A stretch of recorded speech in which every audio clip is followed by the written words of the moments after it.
So you can see our two twists there in the middle.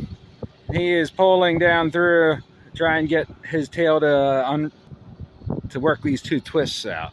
All right, now we're from the other side. Out there's the road, and right here you can see where this twist is.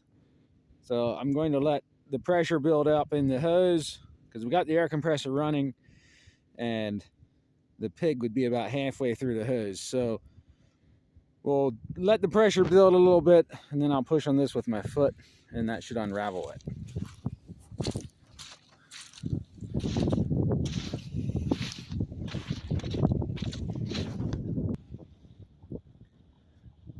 All right, so now the twists are out. Yeah, you can go a little bit more and then turn around and come back along the road. Turn around now.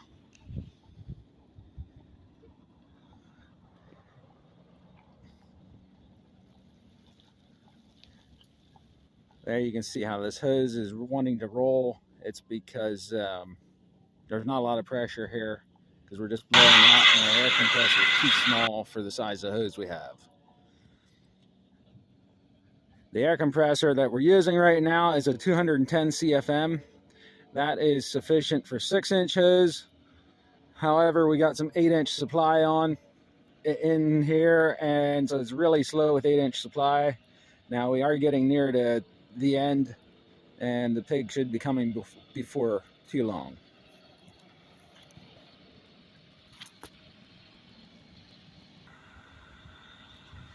So it looks like water. That's because it's residential septage, which means that it is... Okay, shut your valve.